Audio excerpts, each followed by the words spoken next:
अस्सलाम वालेकुम जी। Welcome to my channel. कैसे हैं आप लोग? उम्मीद करती हूँ सब खैरियत से होंगे या मज़े में होंगे। गाढ़ी जायकेदार ग्रेवी में डूबे हुए सॉफ्ट और जूसी कोफ्ते किसे खाना पसंद नहीं होते।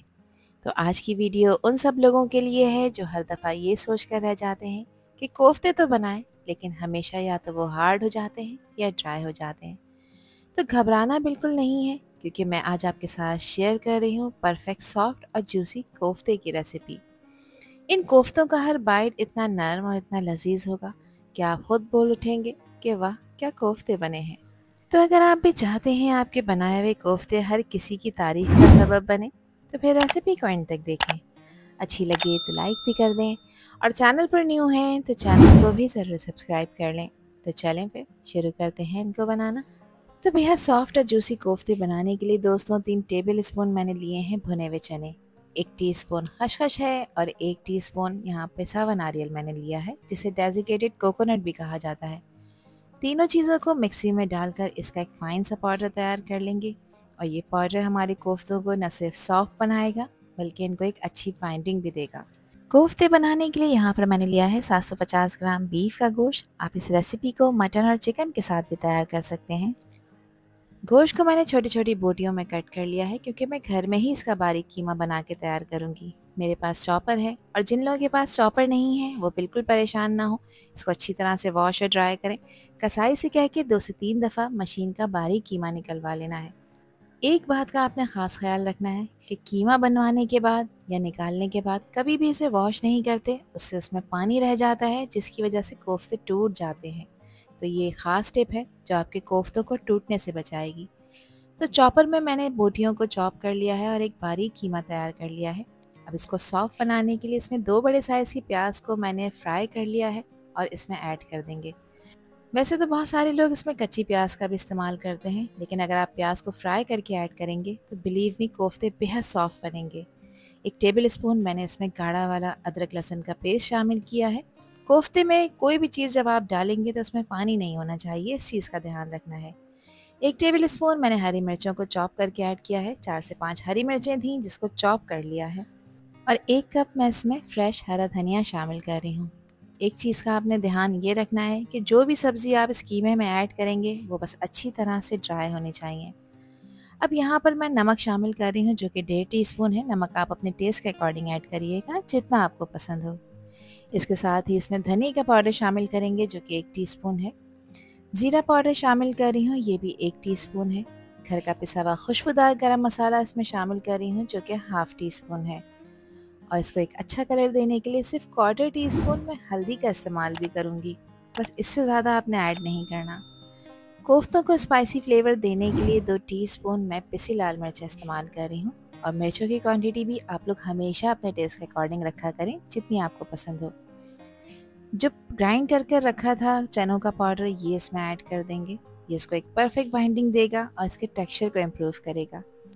बस ये कवर लगाएंगे, और कवर लगाकर अच्छी तरह से इसको मज़ीद चॉप कर लेंगे, ताकि जो भी इस चीज़ें हमने इसमें डाली हैं वो सब आपस में वेल कंबाइन हो जाएं और कोफ्तों का मिक्स बिल्कुल स्मूथ हो जाए। इस स्टेप से हमारे कोफ्ते एक्स्ट्रा सॉफ्ट और बाइंडेबल बनेंगे, ना ही टूटेंगे और ना ही ड्राई होंगे। तो कीमा मैंने पीस लिया है, और यहाँ आप लोग देख सकते हैं कि बिल्कुल पेस्ट जैसा हो गया है। इसी कंसिस्टेंसी पे ही आपने चॉपर को रोकना है। ज़्यादा चॉप करने से कोफ्ते रबरी हो सकते हैं, और कम करने से बिखर सकते हैं। तो ध्यान से स्टेप को आपने कंप्लीट करना है। अब इसमें मैंने 1 टेबल स्पून कुकिंग ऑयल शामिल किया है, ताकि कीमे का टेक्सचर मज़ीद इम्प्रूव हो जाए। 2 से 3 मिनट आपने इसको अच्छी तरह से मिक्स करना है, और आपने इसको ऐसे गूंद लेना है जैसे हम आटा गूंदते हैं। इससे ये होगा कि कीमे का रेशा खुल जाएगा और कोफ्ते बहुत स्मूथ तैयार होंगे। अब कोफ्ता बनाने के लिए हाथ को ऑयल लगाकर ग्रीस किया है। आप चाहें तो पानी से गीला कर सकते हैं, और एक मीडियम साइज़ का पोर्शन लेंगे, क्योंकि मीडियम साइज़ का कोफ्ता बनाकर तैयार करेंगे। आपने उतना ही बड़ा पोर्शन लेना है जितना बड़ा कोफ्ता आप बनाकर तैयार करना चाहते हैं। दोनों हाथों की मदद से इसको प्रेस करके इसको बिल्कुल क्रैक फ्री करना है, और फिर इसको एक परफेक्ट मीट बॉल का शेप दे देना है। तो इसी तरह से सारे मिक्स के मैंने कोफ्ते बनाकर तैयार कर लिए थे, और इस स्टेज पे आप इन्हें फ्रीज़ करके रख सकते हैं किसी भी एयर टाइट कंटेनर में। 1 महीने के लिए बिल्कुल ख़राब नहीं होंगे। अब इसकी मज़ेदार ग्रेवी बनाने के लिए 2 मीडियम साइज़ की प्याज को मैंने फ्राई किया है, और यहाँ 250 ग्राम मैंने दही भी इस्तेमाल किया है। इन दोनों चीज़ों को ब्लेंडर में डालकर इसका पेस्ट बनाकर तैयार करना है। प्याज को फ्राई करने के लिए मैंने 1 कप ऑयल लिया था और इसी ऑयल में मैं ग्रेवी तैयार करूँगी। यहाँ कुछ खड़े गरम मसाले ऐड कर रही हूँ, जिसमें हाफ़ टी स्पून है साबित काली मिर्चें, 1 बड़ी इलायची है, 4 से 5 लौंगे हैं, 1 दालचीनी का टुकड़ा है और 3 से 4 हरी इलायचियाँ हैं। इन मसालों को ऑयल में कुछ सेकंड्स के लिए क्रैकल करेंगे, एक प्यारी सी खुशबू आ जाएगी तो अब इसमें ऐड करेंगे अदरक और लहसुन का पेस्ट। मैं 1.5 टेबल स्पून ऐड कर रही हूँ। अदरक लहसुन का पेस्ट न सिर्फ इसको एक परफेक्ट पेस्ट देगा, बल्कि इसका फ्लेवर भी इन्हेंस करेगा। 1 मिनट के लिए इसको भी अच्छी तरह से भून लेंगे ताकि इसका कच्चापन ख़त्म हो जाए। जब अदरक लहसुन भुन जाएगा तो अब यहाँ पर कुछ मिर्च मसाले मैं ऐड कर रही हूँ। तो सबसे पहले मैं इसमें नमक ऐड कर रही हूँ, जो कि 1 टीस्पून है और नमक आप अपने टेस्ट के अकॉर्डिंग ऐड करिएगा, जितना आपको पसंद हो। इसके साथ ही पिसी लाल मिर्चों का पाउडर शामिल करेंगे, ये भी 1 टीस्पून मैंने ऐड की हैं। 1/4 टीस्पून इसमें हल्दी का पाउडर शामिल करेंगे और 1 टीस्पून कश्मीरी लाल मिर्च ऐड करेंगे। है तो ज़रूर ऐड करिएगा, इससे कलर बहुत खूबसूरत आएगा ग्रेवी का। 1.5 टीस्पून मैं पिसे हुए धनिया का पाउडर शामिल कर रही हूँ। इसके साथ ही 1 टीस्पून जीरे का पाउडर ऐड कर देंगे। अब इन मसालों को अच्छी तरह से भून लेना है, क्योंकि ये कच्चे हैं और इनका रॉ फ्लेवर ख़त्म करना ज़रूरी है। अच्छा, मसाले ना जलें तो यहाँ पर मैं आधा कप पानी भी ऐड करूँगी और 3 से 4 मिनट के लिए इन मसालों को अच्छी तरह से भून लूँगी, अंटिल कि इसमें से ऑयल सेपरेट ना हो जाए।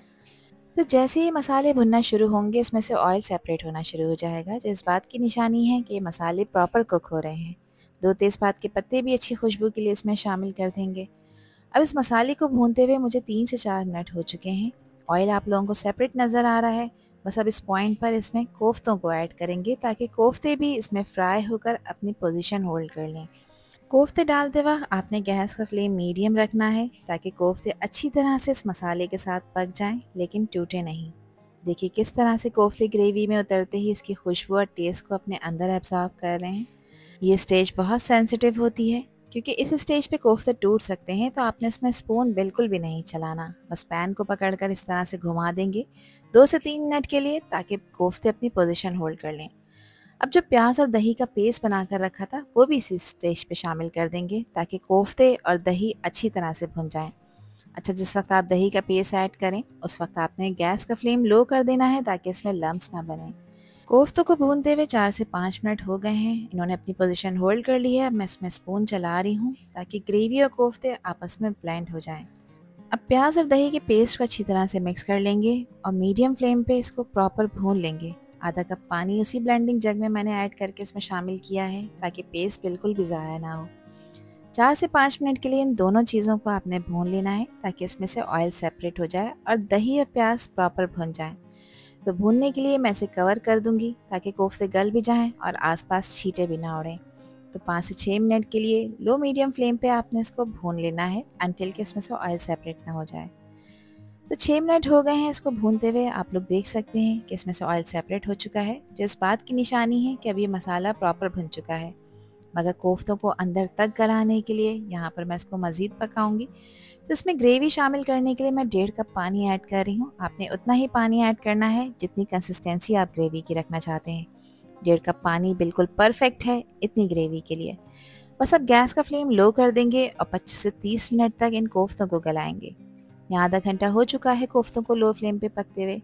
आप लोग देख सकते हैं कि ग्रेवी का टेक्सचर बिल्कुल परफेक्ट हो गया है और कोफ्ते अंदर तक गल कर तैयार हो चुके हैं। अब ज़रा करीब से इनका टेक्सचर चेक करिए।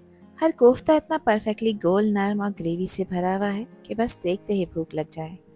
फाइनल गार्निशिंग के लिए इस पर स्प्रिंकल कर रही हूँ मैं बारीक कटा हुआ हरा धनिया, जो न सिर्फ इसके टेस्ट को एनहांस करेगा, बल्कि इसको एक वाइब्रेंट कलर भी देगा। ग्रेवी का रंग कितना खूबसूरत है। गाढ़ी गाढ़ी सी मसालेदार ग्रेवी इन कोफ्तों के ऊपर लिपटी हुई है और खुशबू तो पूरे किचन में फैल चुकी है।